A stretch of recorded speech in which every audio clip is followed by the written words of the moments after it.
Uno.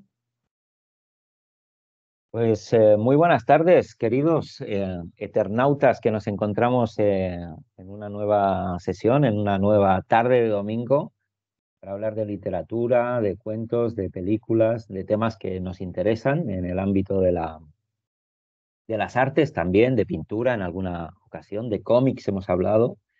Y hoy estamos a la espera de si Graciela se puede incorporar a la sesión. Quizá en algún momento aparezca, que tiene algunos problemas de conectividad, y si es así, pues le daremos la bienvenida. Mientras tanto, pues tenemos a Albert Pardo, que repite participación después de la semana pasada. ¿Qué tal, Albert? Hola, buenas tardes a todos. Muy bien. Bueno, a María José, que como es habitual, aquí está como siempre. ¿Qué tal, María José? ¿Cómo estás? Hola chicos, buenas tardes.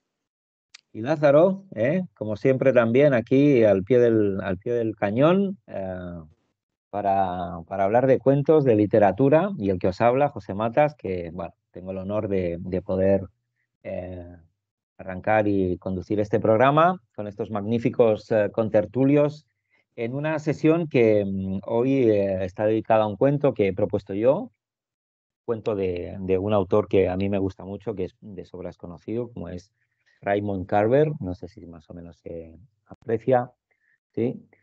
Un cuento que da título al libro, a este libro de relatos, para mí magníficos, que es Catedral, posiblemente el volumen de relatos por el cual más se le conoce a Raymond Carver, y que, bueno, es un autor que ya os digo que para mí es una persona que siempre me ha generado como mucha inquietud y mucha extrañeza también. Creo que en honor a sus cuentos, creo que no es necesario contextualizar ni presentar demasiado a Raymond Carver, porque creo que es de sobras conocido, pero bueno, para quien no lo haya seguido, pues os diré que Raymond Carver es un autor que desgraciadamente vivió poco tiempo.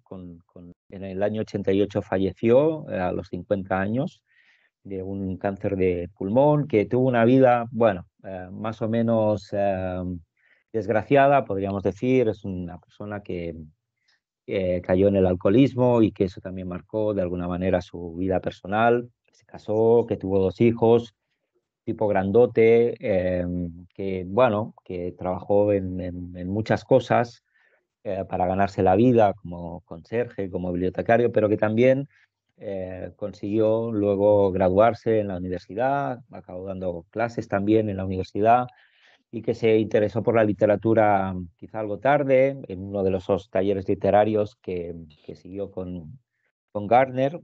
Y bueno, un tipo que yo creo que es único o muy singular en su propuesta literaria.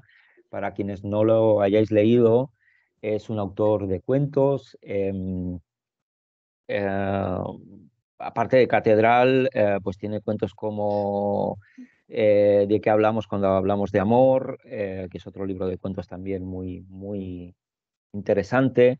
Toda su propuesta literaria, como él decía, es un poco atemporal, le importaban poco los lugares. La mayoría de sus cuentos pasan en el interior de las casas, con personas más o menos anodinas de la vida cotidiana. Él nos presenta normalmente pues pequeñas tragedias de esa cotidianeidad, pero con una propuesta y una mirada muy singular. A veces uno tiene la sensación de que para los cuentos de Carver no hay un arranque, o no hay claramente una entrada, ¿no? Claro que hay arranque, ¿no? Porque el cuento arranca, ¿no? De alguna manera, pero uno tiene la sensación de que quizá venía algo y lo han cortado o lo han quitado. Y también sus finales, ¿no? Esos finales un poco seccionados, casi como si fuera el golpe de una guillotina que deja en un estado de continuidad. Supuestamente uno busca la siguiente página para ver si hay algo que hace continuar el cuento, pero uno se da cuenta de que no es así. Buena parte de la responsabilidad de que de sus relatos, ¿no? Tengan un poco Estas características se le debe al editor, que parece ser que metió bastante la tijera. Hay quien habla, ¿no? En fin, de que quizá los cuentos de Carver no son solamente de él y que son muy distintos, ¿no? Los originales de los que finalmente fueron publicados. Yo recuerdo en uno de los talleres literarios que hice de la mano de Mercedes Abat, una escritora también a la que quiero y admiro mucho, que tuvimos la ocasión de poder leer el cuento original de Carver con respecto a uno ya publicado y por lo tanto mutilado, diezmado, probablemente con muy buen criterio, eh, y evidentemente había matices interesantes que hacían que el cuento fuera un tanto distinto. Y bueno, no estamos aquí tampoco para juzgar, ¿no? la mano del editor, sino ni tampoco juzgar, sino hablar de Catedral como un cuento que para mí yo creo que es emblemático, uno de los cuentos que creo que mejor representan la mayoría de los cuentos de Raymond Carver, y un cuento que creo que tiene mucha sustancia. Un cuento que desde las primeras páginas, con una prosa muy sencilla, sin entrar en construcciones gramaticales elaboradas, prácticamente sus frases son de sujeto, verbo, predicado, con una secuenciación muy plana, eh, y aparentemente con la sencillez de que cualquiera podría escribir lo que escribe Carver. Y sin embargo, cuando uno acaba cualquiera de sus cuentos, emerge de ellos una trascendencia, y a mí me deja siempre con esa inquietud y esa tensión que destilan todos, la mayoría de sus cuentos, creo que sin la intención explícita de buscarlo, ¿no? Creo que es una apuesta muy honesta, muy tranquila y al mismo tiempo muy contundente. En Catedral, si uno le contara, por ejemplo, a un tallerista, ¿no? A uno si es alumno de un taller o no, Albert y yo, por ejemplo, que hemos sido alumnos, creo que él todavía tiene algunas cosas por ahí con Pedro Zarraluki, que es alguien que también con el que trabaja, excelente escritor de cuentos también, desde aquí quiero decirlo. Le dijéramos, no, voy a escribir un cuento de un tipo que está en su casa y que va a venir un ciego, que es amigo de su mujer, porque va a pasar ahí unos días y bueno, en el cuento no pasa gran cosa, charlan, ¿no? Se toman un poco de whisky, fuman un porrete, ¿no? Luego la mujer ahí se queda dormida en el sofá, ven un poco la tele y luego pues el tipo quiere saber cómo son las catedrales y porque están viendo algo de catedrales en la tele y le ayuda a que sepa más o menos cómo es el trazo de una catedral y juntos dibujan una. Pues quizá el otro diría, bueno, ¿y eso qué? ¿Cuál es el acontecimiento del cuento, no? ¿Qué es lo que vas a contar ahí? ¿Cuál es la historia, no? Y sin embargo, el cuento de Catedral, creo que no hago ningún spoiler porque posiblemente los cuentos de Carver es imposible hacer spoilers con ellos. Creo que es la gran magia que tienen. Tiene una verdad y, como os decía, una fuerza que a mí ya me gustaría poder alcanzar, ¿no? Cuando me pongo a escribir.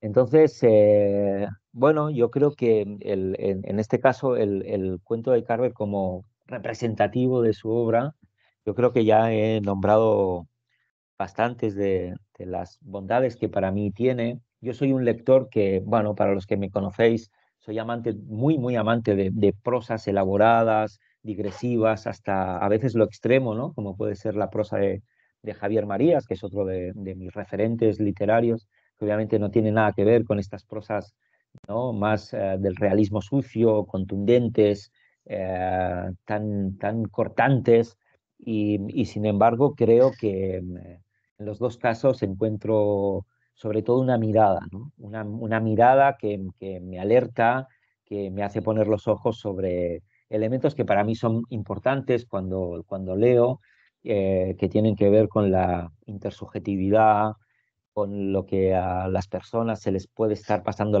por la cabeza cuando están en relación con otras, cómo somos ante los demás, qué dejamos de ser ante los otros, cuestiones que tienen que ver también con las relaciones afectivas, sexoafectivas. Fijaros que este es un cuento es un cuento muy casto, pero destila una sexualidad subyacente que me parece apabullante, ¿no? Y sin embargo no hay ninguna escena ni ninguna referencia estrictamente sexual, ¿no? Creo que lo pulsional está muy evidenciado en los cuentos de Carver, mucho también en los personajes, tal como nos los presenta, con 4 pinceladas, ¿no? Con cuatro rasgos es capaz de construir a la perfección y dotar de carne y hueso al personaje que está ahí hablando, o en silencio incluso. Y a mí me parece un autor maravilloso. Así que, bueno, estoy esperando con muchas ganas ver qué os ha parecido este relato, este cuento. Supongo que ya conocíais a Catedral y a Carver, y si no es así, pues espero que haya sido un buen descubrimiento. No sé quién de vosotros querría empezar, pero bueno, dejo un poco abierto el turno, así que me da lo mismo quién quiere arrancarse. Bueno, pues yo misma, si os parece Pues venga, bien. María José, adelante, Realmente, por supuesto. realmente tengo muy poco que decir, pero este cuento a mí me ha planteado una reflexión y es el milagro de la literatura. ¿Cómo es posible? ¿Cuál es la razón última que nos engancha a una obra o a un autor o a una manera de expresarse o a unas cosas que se dicen? ¿Y cuál es la razón que nos aleja de otro, de lo que dice, cómo lo dice?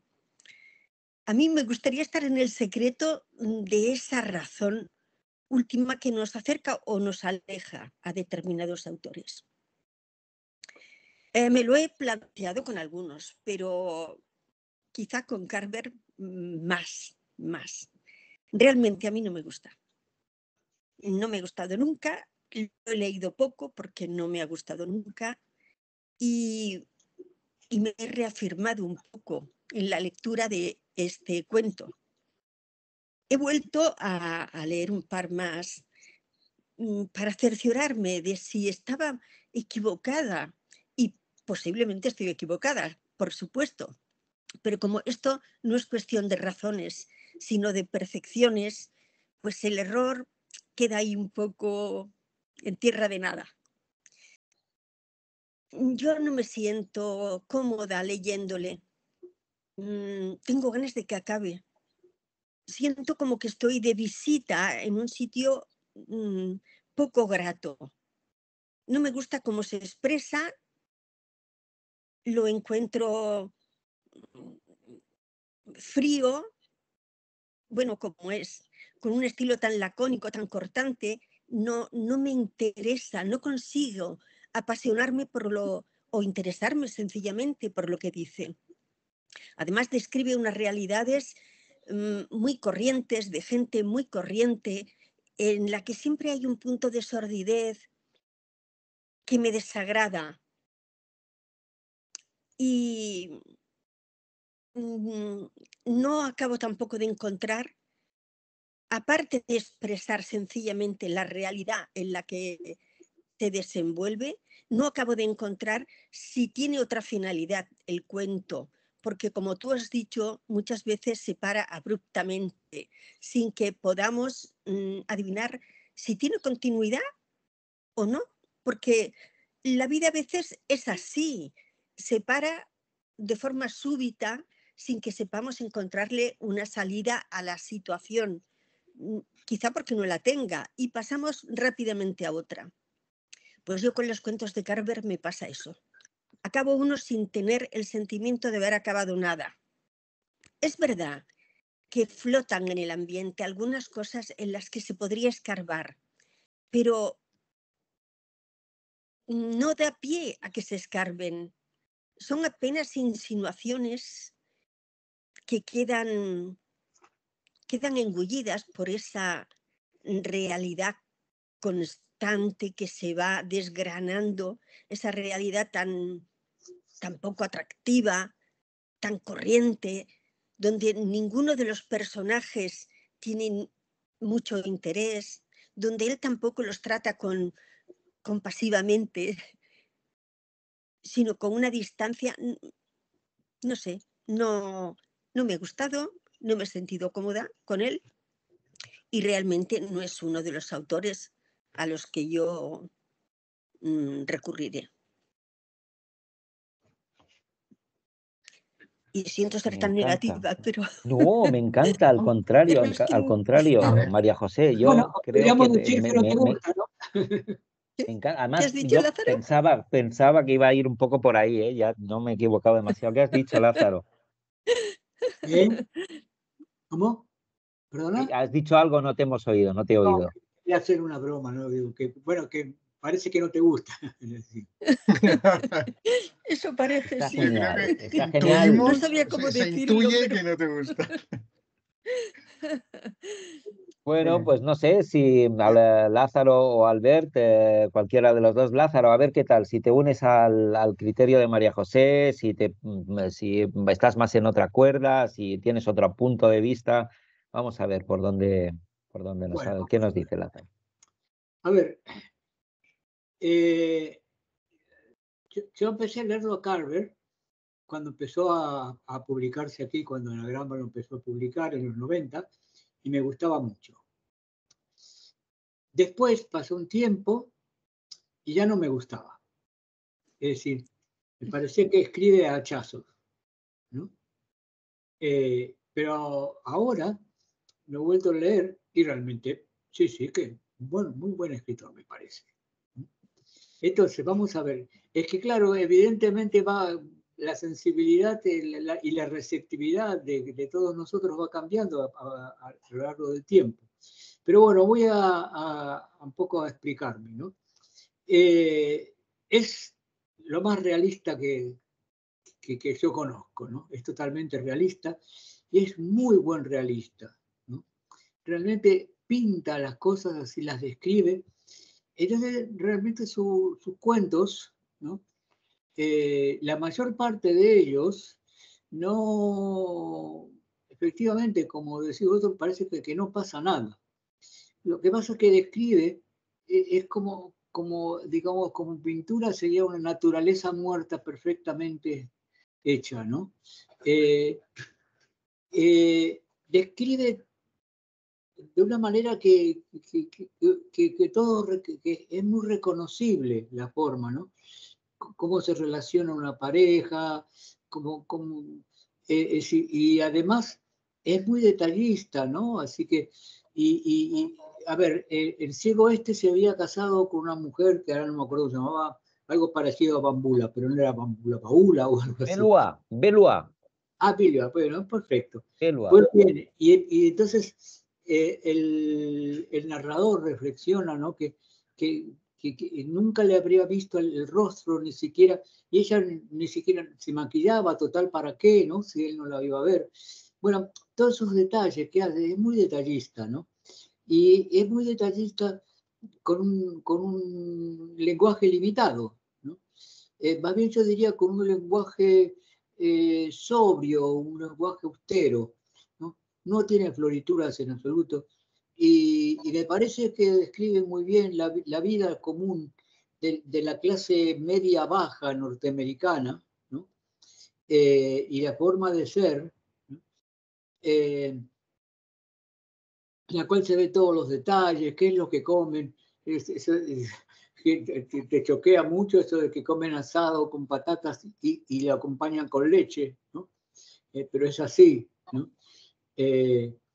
Y bueno, aparte de lo que habéis dicho vosotros, no se me ocurre mucho más que agregar, pero sí esto, incidir en que es un realismo total, ¿no? Es decir, es como una fotografía, lo que él hace es como una secuencia de fotografías. no da pie a ningún tipo de especulación fantasmagórica ni fantasiosa, así como sería, no tiene nada de que pueda parecer surrealista. Más que realista diría que es naturalista, ¿no? Es totalmente naturalista. Y bueno, y a mí sí que me tenía enganchado, por ejemplo, en este cuento del ciego, que efectivamente no pasa nada trascendente. Aparentemente no pasa nada trascendente, pero tiene la virtud de que uno está esperando que sí ocurra algo trascendente desde el principio, tal como lo cuenta. Y no, esa cosa tan simpática, pero que tibia, ¿no? De que como el ciego nunca vio una catedral, ni sabe cómo es, y él trata de explicársela, y entonces ya empieza a dibujar y con la mano del ciego encima, que sigue el trazo de este hombre que la está dibujando, y a todo esto, la mujer de él que se ha dormido ahí en el sofá, bueno, en fin, es como una serie, es realista, ya lo digo, como una fotografía, como una serie de fotografías. Y eso es un mérito, es un tipo de escritura, un tipo de literatura, ¿no? Yo me inclino más a veces por un tipo de literatura fantástica, ¿no? Pero bueno, también me gusta la buena literatura realista, uno de las novelas que más me han impresionado, bien realistas, es la de Flaubert, la de Madame Bovary, ¿no? Así que, pero en este caso, además, así con una economía de lenguaje que no sé si es intencional o si es que él tampoco tenía un vocabulario muy... Pero con esa economía de lenguaje articula una narración que ni siquiera me atrevo a decir ficción, porque todo eso puede ocurrir en la vida cotidiana, ¿no? Efectivamente. Bueno, y eso es todo por lo que tengo que decir. Bueno, muy bien, Lázaro, que está bien, porque estás un poco, has pasado por los dos estadios, ¿no? El del Bueno, enamoramiento de Carver, el alejamiento, más próximo a María José, y luego un retorno un poco distinto, ¿no? Bueno, vamos a ver, Albert, no sé, bueno, Albert, ¿qué le pues parece este autor me y toca este a mí. cuento en concreto? Pues me toca a mí. Bueno, este cuento en concreto, cuando José me dijo que la reunión no iba a girar alrededor de este cuento, pues he de decir que yo no podría decir cuántas veces lo he leído. Este cuento, antes de la reunión lo he vuelto a leer ayer y a mí sí me gusta. Yo entiendo, y es la maravilla de la literatura, ¿no? Que es como la gastronomía, que hay para de todos los gustos y para todos los paladares, y que evidentemente Carver es un tipo de plato, bueno, que no tiene un sabor un poco amargo, y es verdad que no es un postre, no es dulce de leche, digamos así, es un autor que de alguna manera tiene un trasfondo un poco pesimista, y su visión de la naturaleza humana no es muchas veces muy positiva, ¿no? Pero, sin embargo, dentro de todo, ya habéis comentado ya, ¿no? Que es un autor que se caracteriza por hablar de lo cotidiano, por hablar de la vida corriente.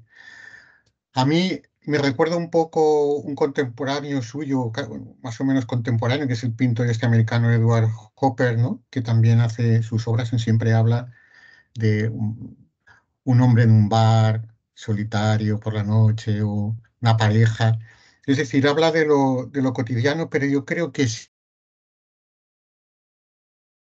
sí que trasciende, sí que trasciende, partiendo de un lenguaje sobrio. Como ya habéis contado, es verdad que ese laconismo, esa a veces vulgaridad, puede dar una sensación de superficialidad. Yo creo que hay un subtexto ahí que sí que él aborda temas, digamos, con profundidad. Y es lo que una vez leí que eran lo que llaman metáforas de situación. Y yo creo que este es un ejemplo muy claro, que lo que está, todo el cuento en sí, todo el cuento en sí es una metáfora. Y yo interpreto que este cuento, la metáfora, habla sobre cómo vemos a los demás. Y yo creo que lo que sucede es que lo que nos está describiendo es cómo se transforma el marido gracias a la llegada del ciego, al cual, pues, digamos, había etiquetado a base de sus prejuicios. Bueno, y luego se da cuenta que en realidad lo que sucede, lo que nos dice el cuento, que en realidad el que es más ciego es el marido. Y el ciego es el que tiene más capacidad de ver el entorno. Porque, porque el marido está cegado por sus prejuicios y cegado porque él no está abierto a la realidad. Y a mí eso me parece que al final el mensaje de Catedral es cierto que es una situación cotidiana, es verdad que no nada, o sea,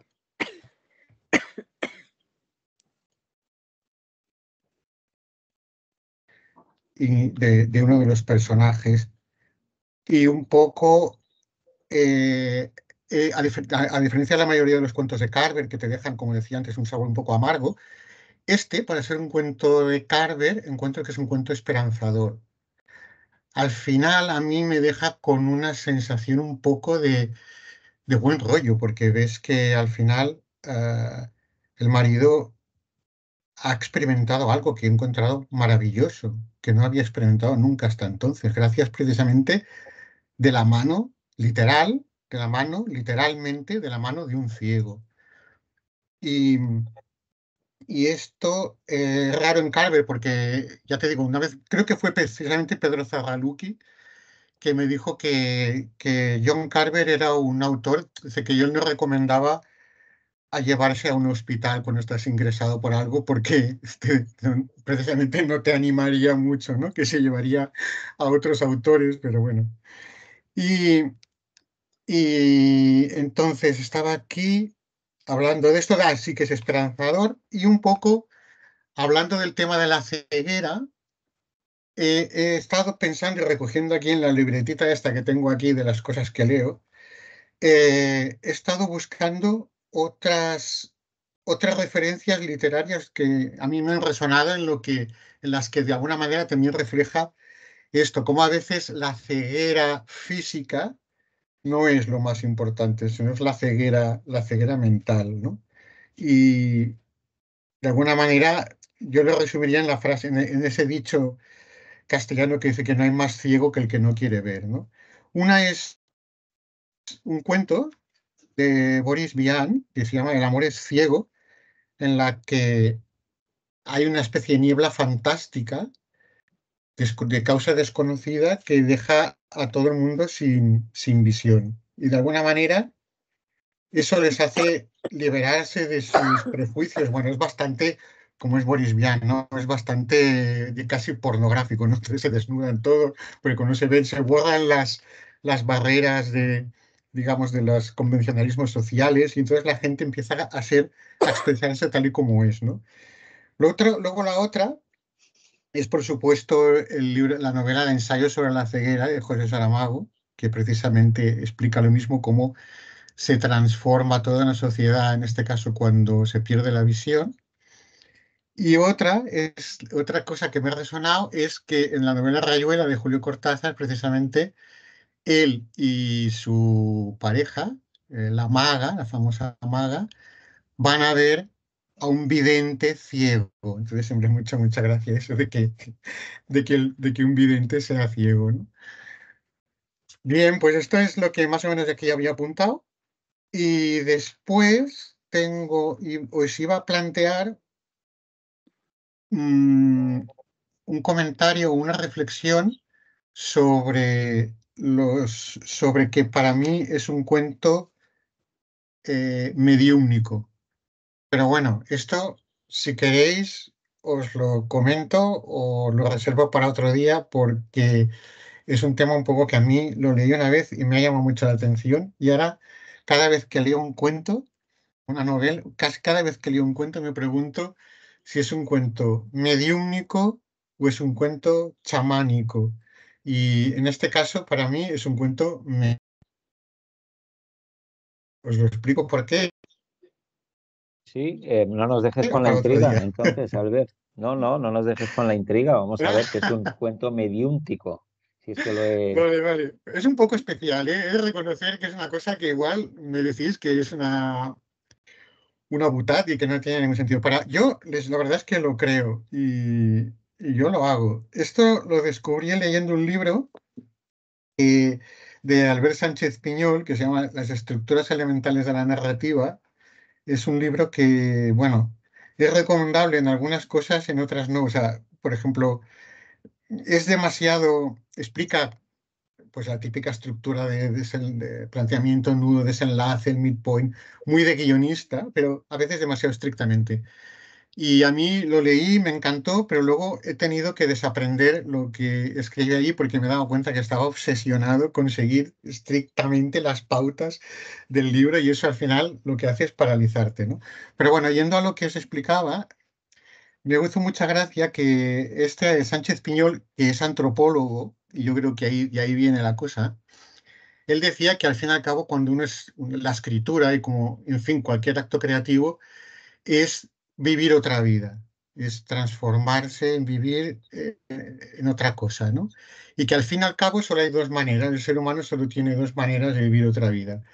Una es salir hacia el exterior y encarnarse en otro ser, que es el mecanismo chamánico, o bien que algo del exterior entre en ti y te transforme, que es el mecanismo mediúmnico.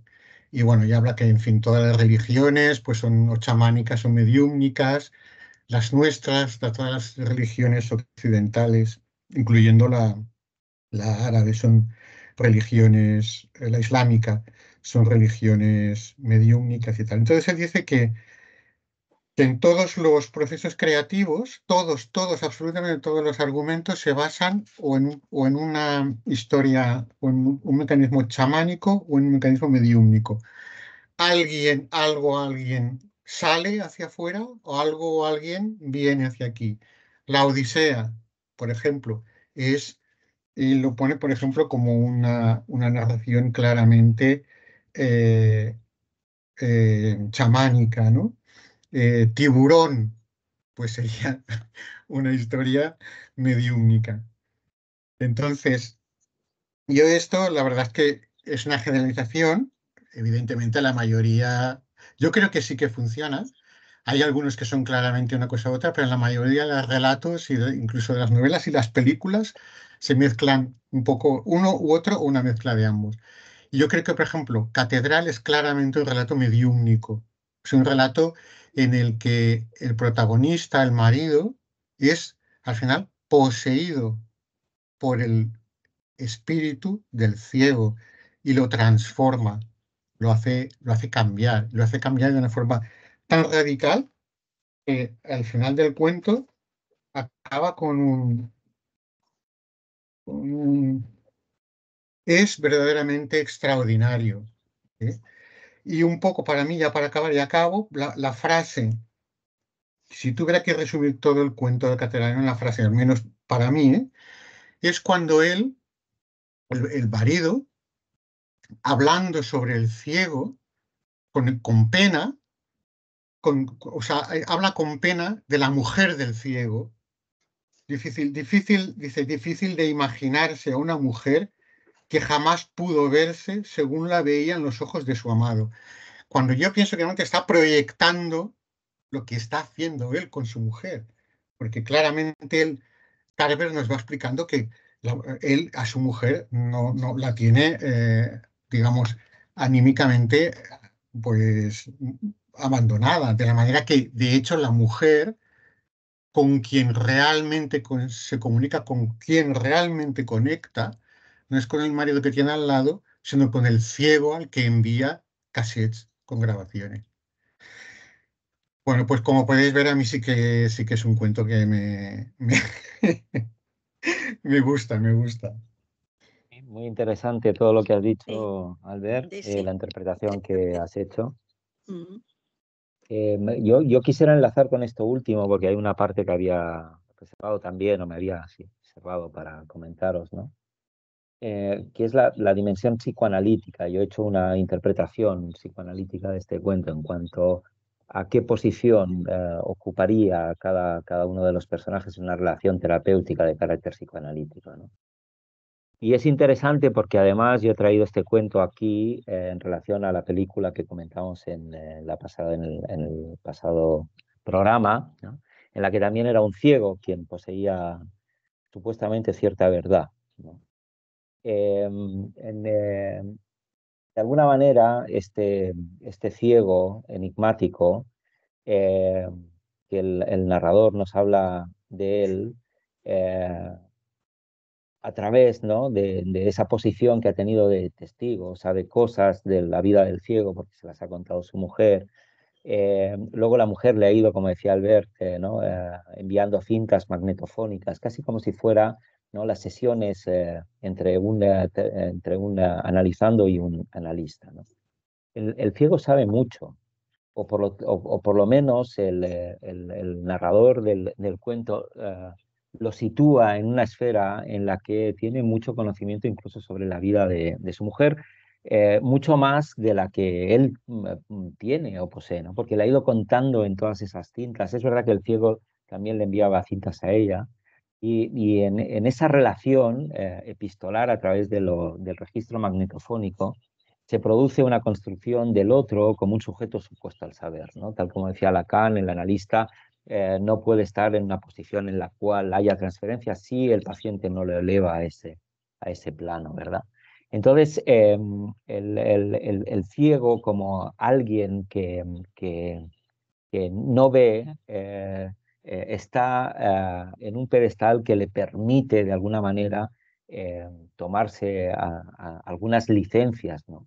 Creo que la escena más erótica e incluso sexual que hay en el cuento, sin que el narrador, ¿no?, la ponga de manifiesto en esos acordes, tiene que ver cuando relata que la mujer cedió a la petición del ciego cuando se despidió del trabajo de que le pudiera tocar el rostro, ¿no? Creo que hay un magnetismo erótico en ese tacto, ¿no? En captar la esencia del otro a través, ¿no?, de palpar su rostro, que a mí me conmueve, me provoca una activación. Y además, para que resulte inequívoco, el narrador nos dice que la mujer, a partir de que recordó ese episodio toda su vida y que además a partir de entonces escribió poesía, ¿no? Cosa que luego dice, a mí no me interesa mucho. Por lo tanto, el ciego en el imaginario del marido, que es el narrador de esta historia, es alguien que tiene un poder. Es alguien que tiene un poder porque al mismo tiempo la mujer eh, eh, sitúa al ciego en un estatus que tiene que ver con el goce. O sea, la mujer se pone contenta cuando lo recibe, la mujer ríe, incluso cuando se están fumando el porro, la mujer sale, ¿no?, y pensando que el marido está incitando al ciego a hacer cosas que le pueden ocasionar, ¿no?, una incomodidad, y lo mira de manera, ¿no?, fulminante al marido, pero cuando el otro dice, no, no, está bien, esto no lo he probado nunca, siempre, ah, bueno, entonces sonríe, ¿no? Este ciego tiene un poder que el otro enseguida capta y de alguna manera se somete, yo creo, porque el marido se podría haber mostrado hostil, estaba indeciso, no le incomodaba la llegada del ciego, pero poco a poco ahí está la transformación, ¿no? Cómo de una manera paulatina se va entregando también, arropado por los efectos del alcohol y de la marihuana, y ¿no?, se va entregando de una manera ¿no?, muy paulatina al dominio y al saber, ¿no? Y es en esa entrega cuando él hace de último un descubrimiento, casi como si fuera, ¿no? El final es en hacha, porque te corta ahí en medio, pero hay algo epifánico, porque hay un goce también del marido cuando descubre por primera vez otra manera de percibir el mundo, ¿no? Yo creo que en ese sentido el cuento, ¿no?, revela esa transformación a la que hacía referencia Albert, y yo creo que ahí está un poco la magia, ¿no? Que ese entorno, ese acontecer absolutamente cotidiano, muy imbricado en las relaciones y en el goce que se produce en las relaciones interpersonales, como si ese ciego no dejara de ser una especie de amor platónico para la mujer y de alguna manera en esa escena sea un instrumento a partir del cual él puede llegar a conectar con parte de ese goce. A mí me parece un triángulo, casi un trío, un ménage à trois entre esos tres personajes, donde el deslizamiento del goce se va articulando de una manera muy, muy sutil, y a mí me parece que está llevado con mucha maestría.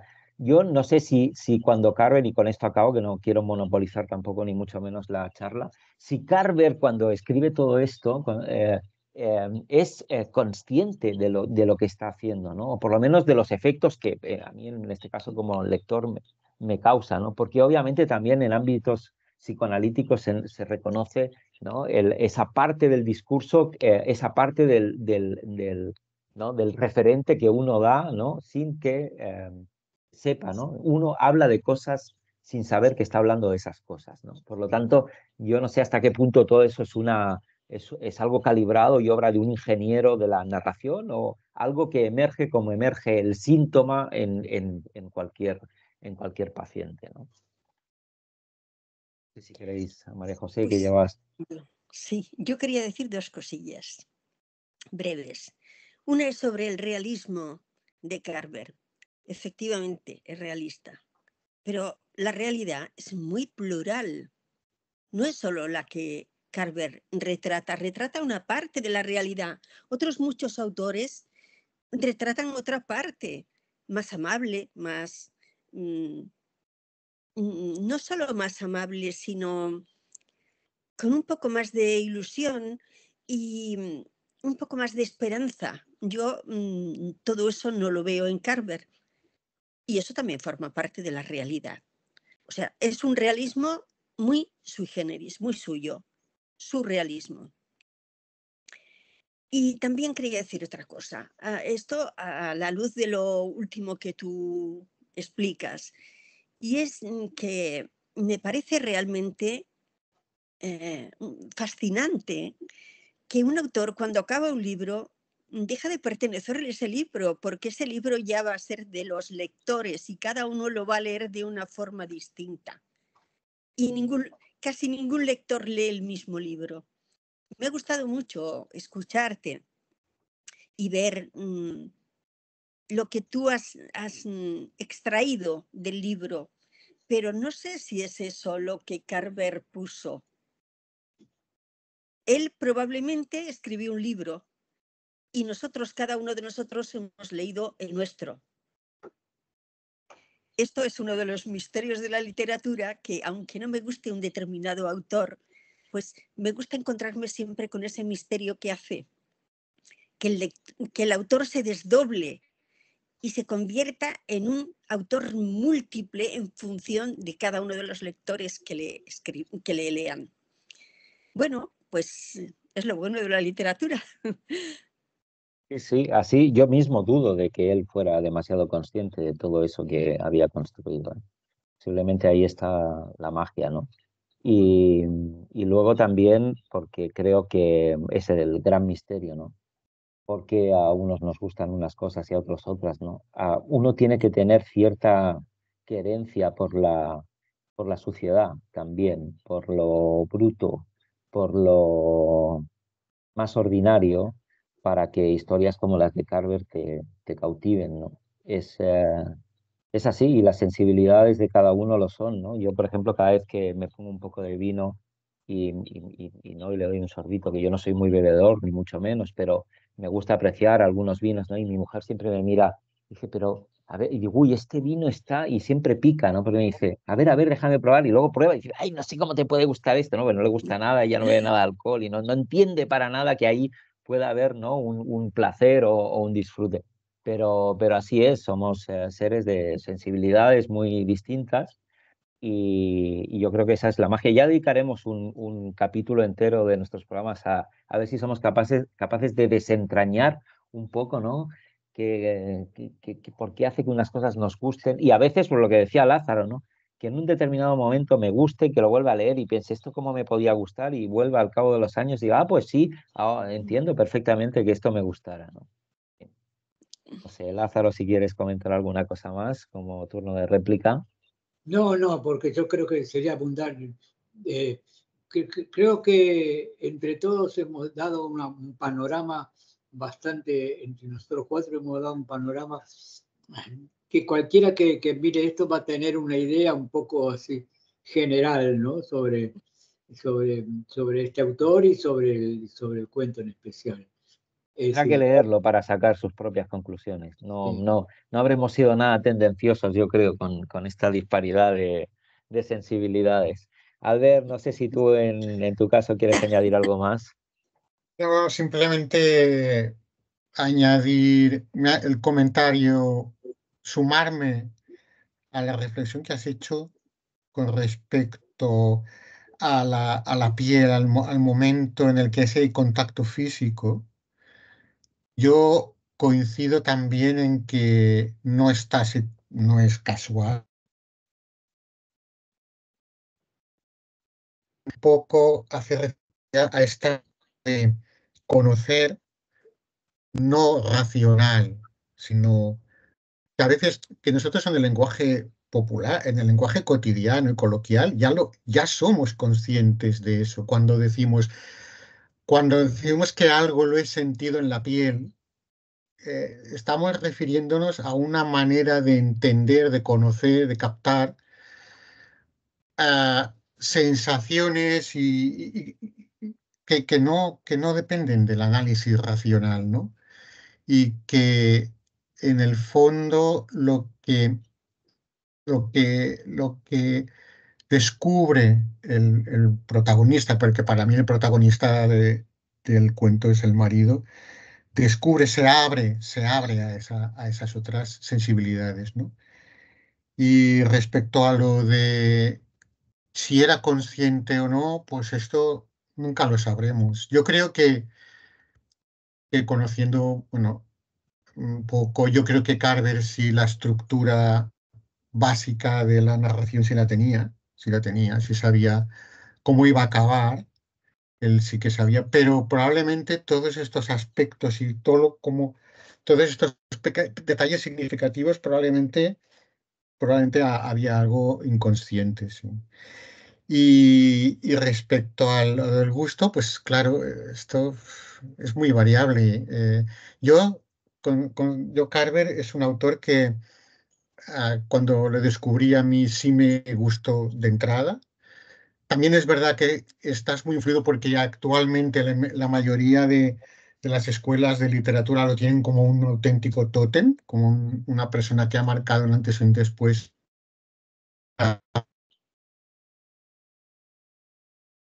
¿Quién no le va a gustar uno que está?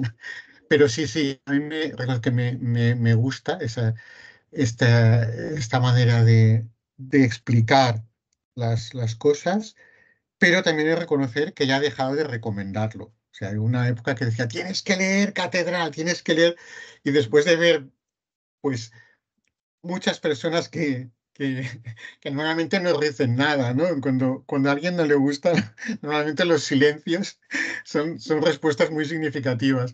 Yo es un autor que ya sinceramente no lo recomiendo, sino que espero que que si alguien se lo tropieza, pues se encuentra con él su camino de lector, pues que ya decida por su cuento, porque sí que... Y eso que insisto, para mí este cuento concreto, María José, que para mí este cuento concreto es precisamente de los que tienen una carga de esperanza de Carver, porque hay otros mucho más desoladores. Este, en cambio, bueno, tiene un final, de alguna manera es un mensaje positivo, es decir, ha habido un crecimiento personal de una persona, incluso en un ambiente tan, tan ahí como tú utilizabas antes la palabra, ah, bueno, no me acuerdo. Yo diría, Mediocre o, bueno, sí, Binario. sórdido, ¿no? Es decir, realmente lleva una vida sórdida ese hombre, ¿no? A la tele, no sé. Y incluso dentro de ese ambiente sórdido, para mí, Carver, en este cuento, raramente sí que nos da una chispa de esperanza. Incluso en ese ambiente sórdido puede descubrir la belleza de la catedral de las manos de un ciego, ¿no? Es un cuento tardío también, lo escribió pues justo 5 años antes de su muerte y bueno, ya es un cuento de madurez también. En cualquier caso, para cerrar el título de hoy, os diré que de alguna manera esa transformación, esa que tiene de último el personaje narrador y principal de esta historia, ¿no? Que en el momento en que cierra los ojos y empieza a descubrir otras emociones, otras sensaciones, otra manera de aprender la realidad, ¿no? Enlaza muy bien con el debate que me gustará que tengamos en el próximo encuentro, ¿verdad? Que tiene que ver con la literatura, conocimiento y verdad. Con estos tres ejes, la literatura, una disciplina artística, el conocimiento, algo a lo que aspiramos por diferentes vías y con diferentes rasgos. Y la verdad, si es que existe y podemos de alguna manera tener un poquito de ella en algún momento, ¿no?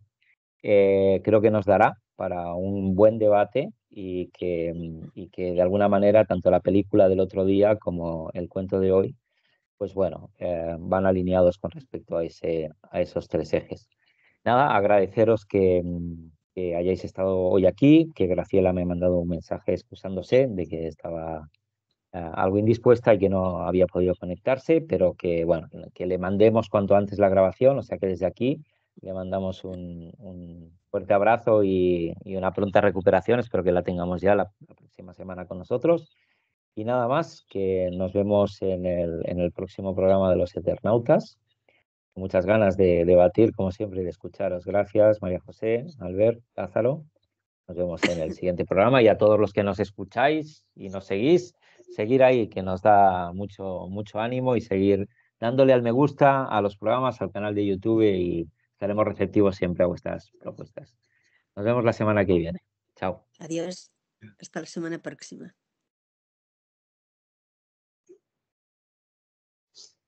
¿Sacaste la grabación?